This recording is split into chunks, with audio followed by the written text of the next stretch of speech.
nous étions en train d'évoquer la République démocratique du Congo avec la polémique sur le coût des obsèques d'Étienne Tshisekedi.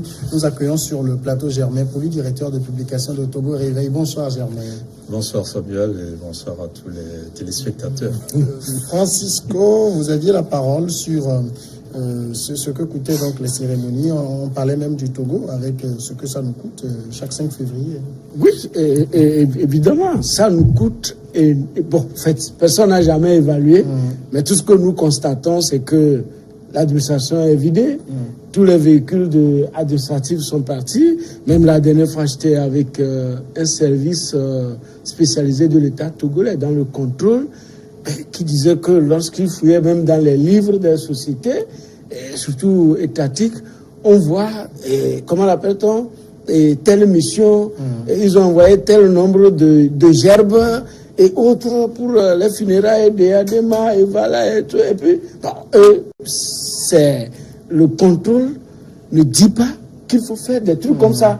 Donc, les directeurs qui ont eu à faire ce genre de choses vont payer. Est-ce que vous voyez? Donc, en fait, bien sûr, ici, nous avons le coût, ça frissonne. Parce que cet argent, je dis, ça peut construire des écoles, des hôpitaux, ça peut même guérir les gens qui souffrent de l'Ebola dans les choses. Maintenant, les nôtres vont quitter dans leur pays, ils vont quitter leur pays pour aller et regarder que notre confrère est en train de dépenser 4 milliards de francs CFA.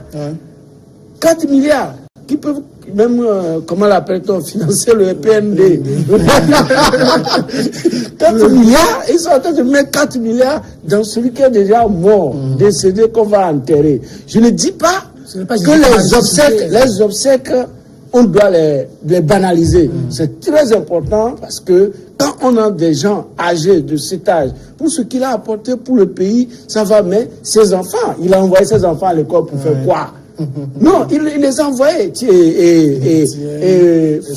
Félix n'est pas l'unique enfant de son papa. Il y a d'autres. Ils peuvent se cotiser comme nous les pauvres, nous le faisons ici, avec l'aide des amis, pour enterrer et l'aide de la communauté. Parce que lorsque vous avez des obsèques, c'est la communauté et autres, pour aller enterrer leur père en toute dignité.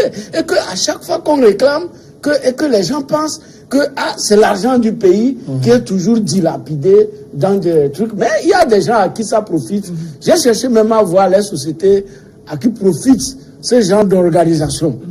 Surtout quand on avait parlé de Désiré Kabila, j'ai cherché pour voir mais quelle société a construit les mausolées et quelle société. Donc, est-il que ce ne sont pas des sociétés nationales qui sont voilà, de la RDC, ça veut dire que bon, peut-être. Alors, Germain, on évoquait donc les cérémonies funéraires d'Étienne Tshisekedi, cérémonies grandioses, avec un coût tout aussi grandiose. On parle de ça doit se situer dans l'ordre de 4 à 6 milliards de francs CFA. Quand la RDC, face à Ebola, c'est l'OMS qui est mobilisée, et on dit on n'a pas les moyens, et qu'on met 4 à 6 milliards pour enterrer un cadavre, ça choque. Oui, ça choque.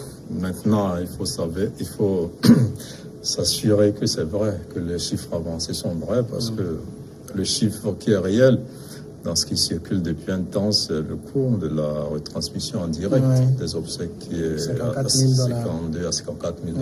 Voilà. Même ça, ça semble être du gâchis. Oui, là, on a quand même... On peut faire un Facebook Live. On a quand même un coût fixe qui est exorbitant. Mais après, pour le monument, on n'a aucune idée du prix. Et donc, pour les autres détails, sauf que... Pour le monument, ils disent 2,5 millions de $. Oui, mais ça, c'est la rumeur qui le dit. Oui, mais qui n'est pas démenti. C'est sur la place publique. J'arrive.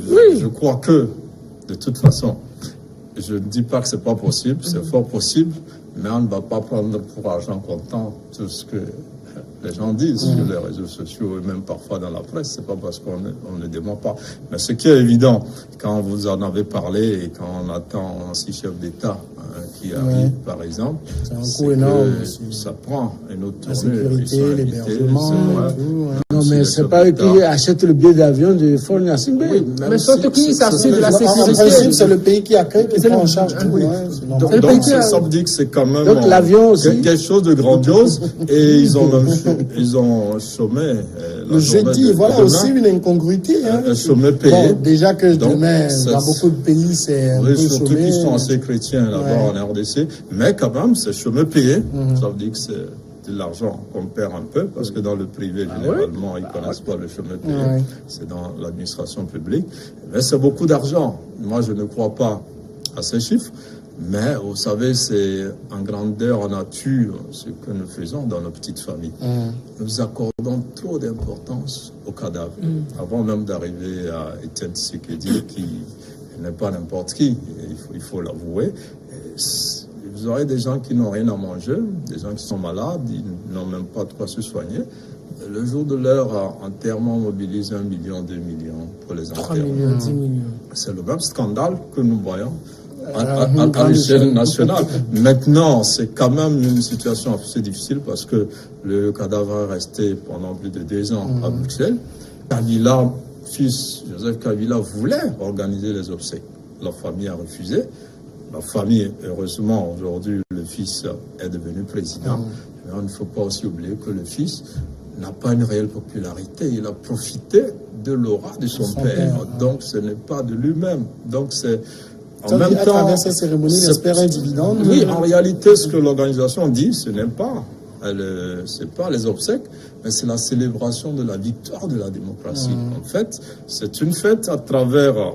C'est comme si on intronisait Étienne Tshisekedi, c'est en réalité lui le président qui est élu, c'est pas procuration que son fils a été élu. Parce que oui, l'explication c'est un peu ça. L'organisation dit clairement, ce ne sont pas des obsèques, mais c'est la célébration et la commémoration de la victoire de la démocratie. Quand on prend le parcours de Étienne Tshisekedi, donc depuis le Lumumba, après la collaboration avec Mobutu, après la conférence nationale en 91, où il a été Premier ministre au moins à 3 reprises, c'est le premier diplômé en droit du Congo. Qui a géré leur école nationale de droit et d'administration. Fois ministre, député, tout ça, il a été celui-là qui a créé le premier parti d'opposition au temps de Mobutu en 1982, déjà bien avant l'appel de Mitterrand, donc à la Bolle. Donc c'est un symbole. Et donc, ceux qui viendront, ce n'est pas trop le père de Tshisekedi, parce que lui vient d'arriver. En réalité, lui n'a profité que du nom de son père, parce qu'il n'a pas un grand parcours. Hein, les gens, personne ne le connaissait. Voilà, les gens ont juste rapporté l'estime qu'ils avaient sur le papa, sur lui. Et donc, je crois que c'est un peu ce qui est célébré. Maintenant, il faut reconnaître le gâchis. Et là, je rejoins totalement la Loucha, qui dit qu'on aurait pu construire des hôpitaux et leur donner le nom d'Étienne Tshisekedi. Pourquoi pas? Une route, pourquoi pas?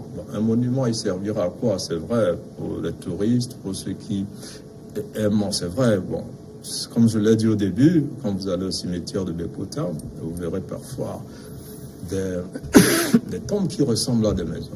Tellement bien faites. On croit que les gens viennent dormir là-bas. Bon, pour nous, on trouve que ça dit gaspillage. Mais pour les parents, ils croient que le défunt mérite cela. Mais on ne connaît pas le chiffre. Si ça varie entre 4 et 6 milliards, à mon avis, c'est beaucoup trop. Maintenant, il faut tenir compte aussi des propositions des autres qui reconnaissent quand même l'importance du personnage et qu'on peut déjà ériger des édifices qui servent et qui peuvent porter son nom. Il y a quand même un responsable de l'UDPS, Mons Langa, qui dit pour le moment, le financement dont on dispose n'émane pas du trésor public. Mais ils ont trouvé cet argent là-haut. Le parti a trouvé cet argent là-haut. Il ne faut pas qu'il vienne nous raconter. Non, il peut avoir de l'argent. Le fait d'avoir été un Premier ministre pendant à 3 reprises. Un inspecteur de finances. Un inspecteur de finances. Tout n'est pas constitutif du cash. On peut avoir les dettes. Par exemple, la morgue, où il a séjourné pendant 2 ans.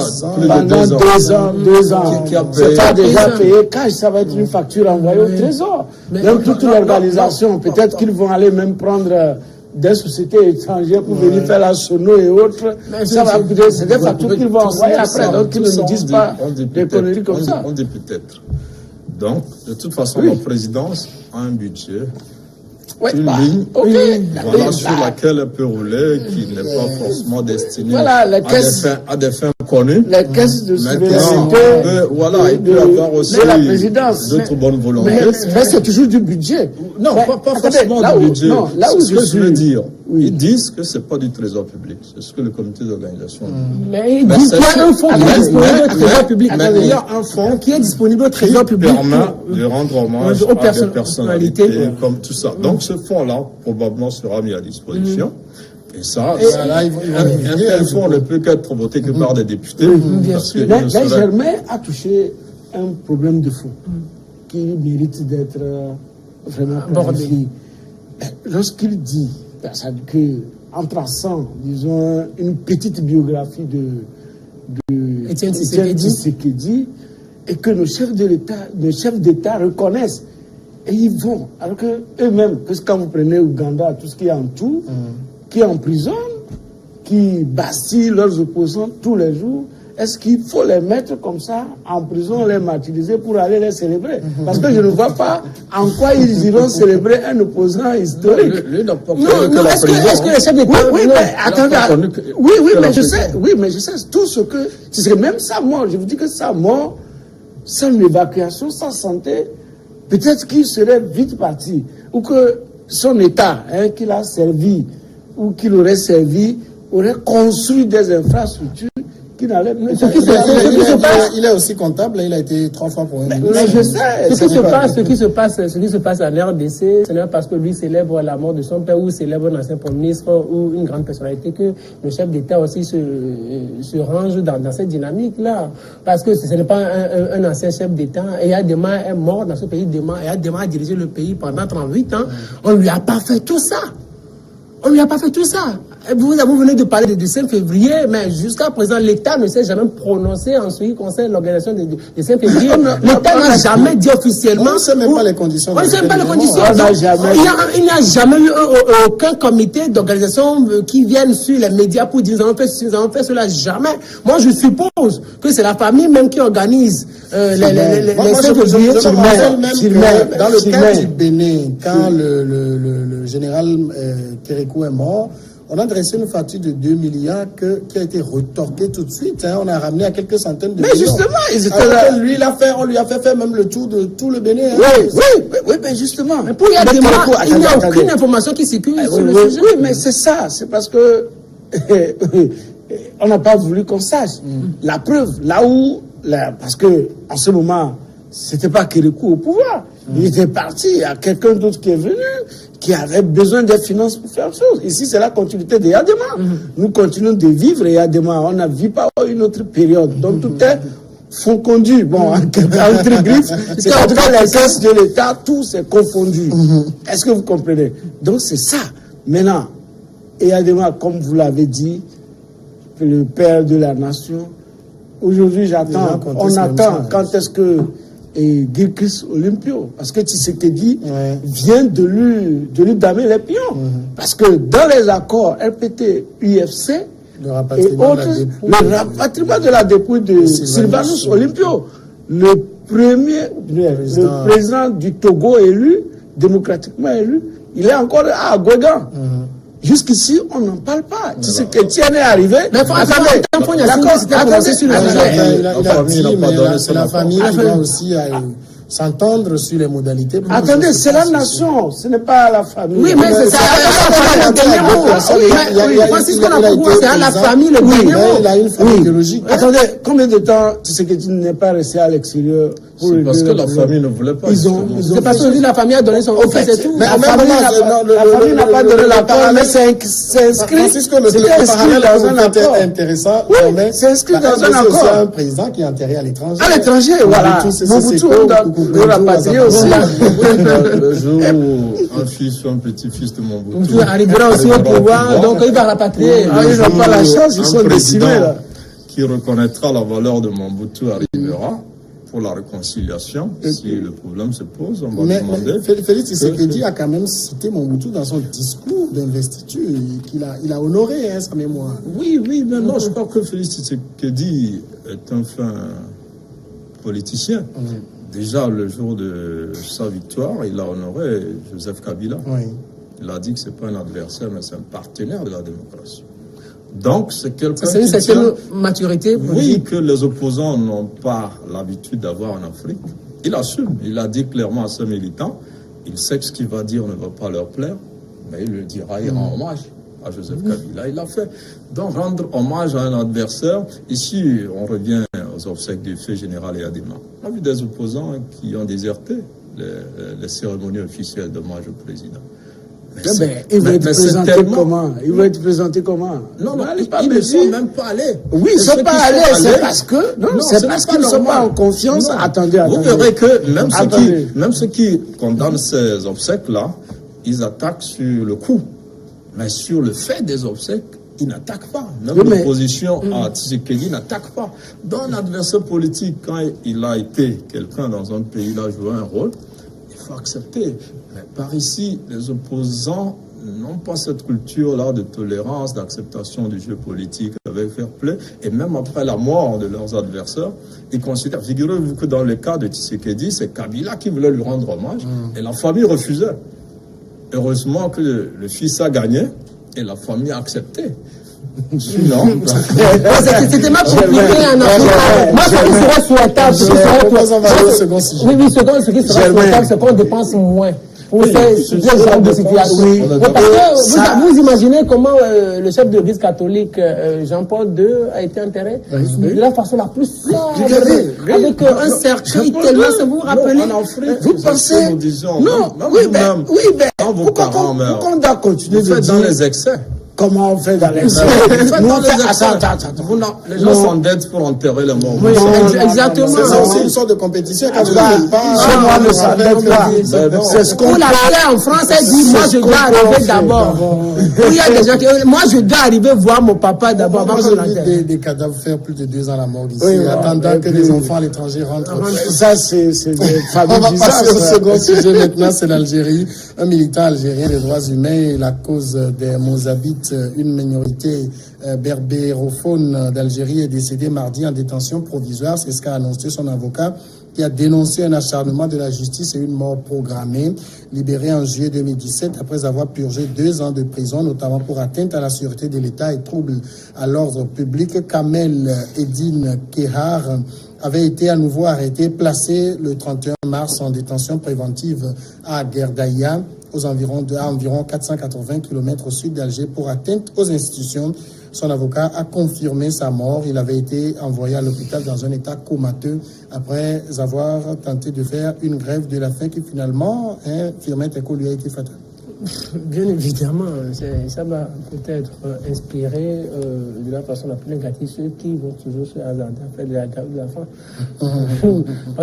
Tout d'abord, vous n'êtes pas bien portant, vous êtes dans une situation tellement difficile. Peut-être c'est une manière de riposter et de dire non à la situation que vous êtes en train de vivre. Et voilà que la situation vous emporte.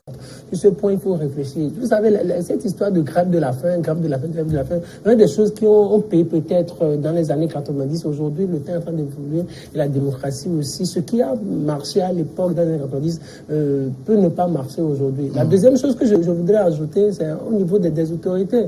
C'est ça au niveau des centres de détention. Quand son avocat soulevait le problème que ces conditions de détention étaient inhumaines, dégradantes et tout ça, à l'époque, les autorités devraient réagir. La responsabilité de ce qui est en train d'arriver va incomber naturellement aux autorités. Parce que est-ce que ce serait le veto, cette situation n'arriverait pas. Donc finalement, c'est un peu comme si les autorités avaient pris un poignard et l'avaient tué. C'est un peu délicat la question quand on se situe du point de vue des droits de l'homme. Une grève de la faim, c'est une façon de manifester son mécontentement, sa désapprobation par rapport à une situation. Mais après, il faut que celui envers qui ces termes est utilisé soit sensible et qu'il écoute la durée de cette grève de la faim. C'est vrai qu'il y a eu un record de 100 et quelques jours de grève de la faim. Et la personne n'est pas morte. Mais ça, c'est des exploits. On a vu ce que Abia Nicodème a fait devant l'ambassade du Gabon ici, qualifié plus tard de comédie par ses propres partisans et par le ministre de la Sécurité. Mais c'est une arme à assez délicate. Il faut le faire en direction des pouvoirs qui peuvent être sensibles à ce genre de choses. Autrement, ça va tourner mal. Parce que j'aurais souhaité que cet homme-là soit toujours vivant pour combattre, que de préférer mourir pour peut-être changer les choses. C'est vrai, on a vu l'immolation par le feu d'un jeune en Tunisie qui a déclenché quelque chose. Sa mort n'a pas été inutile. Mais si la mort de ce défenseur-là ne déclenche rien, ça serait un peu dommage. Et apparemment, il n'y aura pas grand-chose. Donc il faut savoir utiliser cette arme-là. Il vaut mieux être vivant. Utiliser d'autres méthodes de combat. Il n'y a pas que la grève de la faim, parce que là, on s'inflige une douleur à soi-même pour provoquer une réaction de l'autorité ou de celui envers qui on revendique. Et quand cette personne n'est pas sensible, vous suivez c'est tout seul. Et malheureusement, cette revendication, cette arme-là ne lui a pas été bénéfique. On le déplore. Maintenant, qu'est-ce que les autorités feront? Je crois qu'il a été tardivement admis à l'hôpital. Peut-être que s'il avait été vite évacué, il serait vivant. Ça n'a pas été fait. Bon, espérons que la prochaine fois, qu'on prenne des mesures et que très bientôt, on trouve un moyen pour résister à celui qui fait la grève de la faim. Parce qu'à un moment, il ne faut pas le laisser. Il ne faut pas le laisser parce qu'il fait la grève de la faim. Il faut le contraindre pour le soulager. Il faut le contraindre, même si c'est de force. Il faut l'amener à l'hôpital et l'alimenter un peu en sérum et le renforcer. Il faut le faire parce qu'à un moment, il devient inconscient, il est dans un autre monde, il se dit un jour de plus. Et après, c'est un peu difficile. Francisco, dans certains pays, par exemple en Inde, la grève de la faim a un effet immédiat, mais dans d'autres comme l'Algérie, ça ne dit rien à personne. Oui, justement, c'était le symbole de la grève de la faim, c'était Mahatma Gandhi. Et c'était effectivement en Inde. Et Firmin vient de dire que la démocratie a évolué. C'est pas la démocratie, c'est la dictature qui a évolué. Qui dit de ne pas être sensible à ce genre d'événement, sinon à l'humain. Et donc, en fait, il protestait, il faisait la grève de la faim. Ce n'est pas pour sortir de la prison, mais c'était pour protester contre les conditions de détention. Et de vous à moi, je ne sais pas, on n'est pas encore allé en prison. On sait qu'au Togo, en fait, le meilleur moyen d'être citoyen, c'est de passer par la prison. Parce que, mais pour l'instant, nous, on n'est pas encore arrivé là. On ne sait pas ce que c'est. Pas de bons citoyens. Oui, au Togo, on sait, les bons citoyens passent par la prison. Mais on n'en est pas encore là et on ne sait pas ce que c'est sortir de prison. Et moi, j'ai frotté beaucoup de personnes qui sont sorties de la prison, même une semaine en prison. Lorsque vous sortez, si vous n'avez pas la cervelle en place, être vraiment entouré, vous pétez la cervelle toute votre vie. Et ce n'est pas une bonne chose. C'est pourquoi à chaque fois quand je suis, n'est-ce pas, sur cette tribune, je dis toujours que nos autorités doivent changer leur façon de faire. Envoyer un citoyen en prison, c'est que vous empoisonnez la société. Et c'est grave, c'est un médecin qui pouvait être en vie et sauver encore des vies. Et voilà, lui qui meurt banalement dans ces conditions. Samuel, là se pose un problème là où des gens aiment mourir en martyr. Et Germain, pour lui, il a soulevé tout à l'heure, il y a des gens qui croient que quand ils meurent en martyr, je ne parle pas de défenseurs des droits de l'homme particulièrement, mais je parle de ce que nous vivons en Afrique, surtout au Togo, ces derniers temps, ce que nous avons vécu ces derniers mois. Des gens croient, les Africains croient que quand eux, ils vont mourir, ils vont manifester, mourir, quelque chose va changer. Or, les régimes qui sont là, nous sommes insensibles à ces genres de choses. Germain, pour l'a dit tout à l'heure, on peut tout faire, vouloir mourir, tout ça. Regardez, le Togo a vécu des situations difficiles. Des gens sont morts, mais rien n'a pratiquement changé. C'est après tout que le régime a fait ses les gilets jaunes en France. Même les gilets jaunes en France, ils manifestent, mais rien ne change. On arrête des gens, on blesse des gens, rien ne change. Il n'y a qu'une seule personne qui est morte dans ce monde et quelque chose a changé, c'est Jésus de Nazareth. Il est mort, la nature s'est assombrée. Après, aujourd'hui, il y a le christianisme qui s'impose dans le monde entier. Que les gens ne croient pas que quand eux, ils vont mourir, quelque chose va changer. Parce que les régimes aujourd'hui sont de cœur dur et ils sont beaucoup plus pragmatiques. il est difficile pour ces régimes de s'ouvrir peut-être à certains caprices et tout ça, surtout quand beaucoup d'intérêts sont en jeu. Mais au même moment, Germain, c'est pas aussi une excuse pour ces régimes. Par exemple, vous maintenez quelqu'un dans des conditions de détention très inhumaines et la personne a le droit de s'exprimer, de manifester. Peut-être qu'il a dit, elle a dit plusieurs fois, n'était pas écoutée, et elle a donc choisi cette voie-là pour s'exprimer. Oui, bon, les voies sont multiples hein, pour manifester. Il y en a qui prennent la voie des urnes. Il y en a qui ont demandé à des femmes de se mettre à poil dans ce pays. Il y en a qui sont des casseroles et tout ça. Donc, il y a une multitude de moyens. Mais quand on est en prison, on n'a pas beaucoup de moyens. Ce qui m'embête quand même un peu, c'est qu'en prison, habituellement, il n'y a pas des infirmeries ou des hôpitaux assez bien équipés dans les prisons. Alors, pour moi, il se pose une question de non-assistance à personne en danger. Parce qu'à partir du moment où la personne est en grève depuis une 50aine de jours, ça, vous avez vu son état s'affaiblir.